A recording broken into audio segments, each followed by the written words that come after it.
Ada sebuah video di mana saya dikirim linknya menceritakan ramalan Jayabaya tentang keadaan dunia saat ini. Lalu dia menggabungkan sejarah 7 presiden belakangan di Indonesia yang ternyata berpola atau ada polanya. Pola sepertinya halnya di Amerika. Rakyat Amerika memilih yang sesuai dengan kebutuhan bangsa Amerika pada saat itu untuk mengantisipasi masa depan dan manfaat yang akan rakyat dapatkan ke depannya. Jadi kalau rakyat Amerika perlu keuntungan finansial alias rakyatnya mau kaya, maka Partai Republik lah yang terpilih menang. Karena Partai Republik cirinya menurunkan pajak dan menswastakan negara. Kalau Partai Demokrat yang terpilih pajak naik namun fasilitas negara untuk rakyat jadi gratis dan lengkap seperti sarana kesehatan dan pendidikannya. Demikian juga 7 presiden Indonesia menjabat selama ini, maka semua bergaya sama, yaitu heavy on government atau berciri apa-apa pemerintah ala Partai Demokratnya Amerika, ala sosialisnya Tiongkok. Sementara para kandidat yang akan bermain di 2024 saat ini semuanya berciri sama, berpola sama dengan 7 presiden yang telah berkuasa, apa-apa pemerintah. Hanya Bosman Sontoloyo yang punya konsep heavy on swasta atau menswastakan kegiatan membangun ekonomi terbesarnya dan menurunkan pajak konsepnya seperti Partai Republiknya Amerika. Untuk hal ini memang kembali ke masyarakat karena konsep menswastakan pemerintah belum pernah terjadi sebelumnya, atau mengikuti swasta terutama UKM dalam porsi besar lebih dari 80% ekonomi belum pernah terjadi sebelumnya dalam 7 pemerintahan yang telah berjalan. Selama ini memang tenaga kerja 96% diserap UKM, namun ekonomi UKM hanya 40% saja dari porsi ekonomi nasional. Sisanya adalah anggaran pemerintah dan oligarki. Sudah 7 presiden polanya ya seperti ini.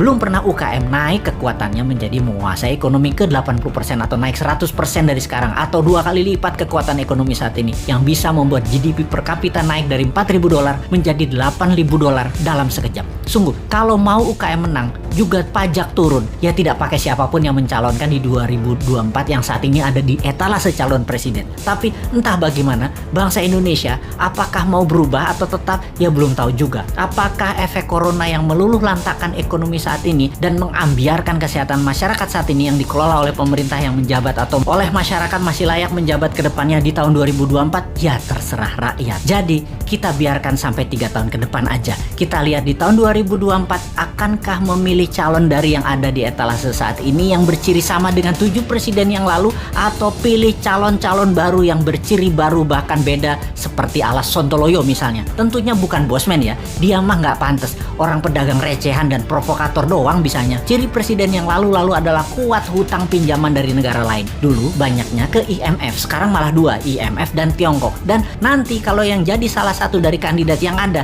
rasanya sama, berhutang juga. Hanya konsep bernegara MMT yang berani cetak duit berbasis proyek anak negeri. Proyek ini berbasis UKM. Kalau UKM mau maju ya pilih model MMT. MMT itu pro swasta banget dan menurunkan pajak. Kalau lihat dari pajangan etalase, ya mereka kebanyakan memuja pilihannya tadi hanya orangnya, bukan konsep bernegaranya. Karena tidak satu pun punya konsep. Asli mereka yang mau jadi presiden saat ini punyanya satu, bagaimana jadi populer agar terpilih. Mek ngono tok ilmunya. Bener deh, bagaimana supaya Anda memilih mereka? Citra aja dibenerin, bukan konsep yang mereka jual. Kalau Bosman, citranya kan kampungan, provokator, komentarnya norak, kulitnya hitam. Jadi karena karakternya nggak bisa dijual, maka dia jual konsep. Itu pun norak. Mainstream ya tetap maunya ngutang asing. Yang anti hutang asing kecil banget, yang mendukung UKM malah nggak ada. Akhirnya UKM-nya senang ngutang juga kalau cari duit. Kapan berubahnya bangsa ini? Begitu kuat doktrin minjem itu di kepala semua pejabat sampai UKM-nya pun tidak ada alternatif lain. Kembali ke video yang linknya saya dapat dan saya nonton, ternyata Satrio Piningit atau kesatria yang dipingit itu keluar ketika ada goro-goro atau malapetaka dahsyat menghancurkan negara dan dunia. Saat ini virus corona dianggap goro-goro. Lalu ketika goro-goro terjadi ada kesatria yang suaranya saja muncul, wajahnya dan penampilannya dipingit tidak muncul, yaitu Bosman. Jadi kesatria yang dipingit tadi adalah kesatria yang terus-menerus memberikan arahan, solusi, dan sosoknya dipingit diumpetin, yang penting pesannya tercapai. Lalu pola kepemimpinan nasional yang lengkap menjabat. Pak Karno itu Majapahit atau Jawa Timuran, Pak Harto itu Jawa Tengah atau Mataraman, Pak SBY itu Majapahit, Pak Jokowi itu Mataraman, dan Bosman itu Jawa Timuran Majapahit. Begitu pola penggantinya seharusnya. Habis Mataram ya Majapahit. Dan sekali lagi sahabat, kedua informasi terakhir itu lebih ngaco lagi sahabat dari MMT-nya Bosman dan pro swastanya Bosman. Wes, sekarang kita semua sing sehat, selamat, tinggikan imunitas dengan banyak guyon-guyon segar. Jangan urusi Bosman. Bosman memang jancuk.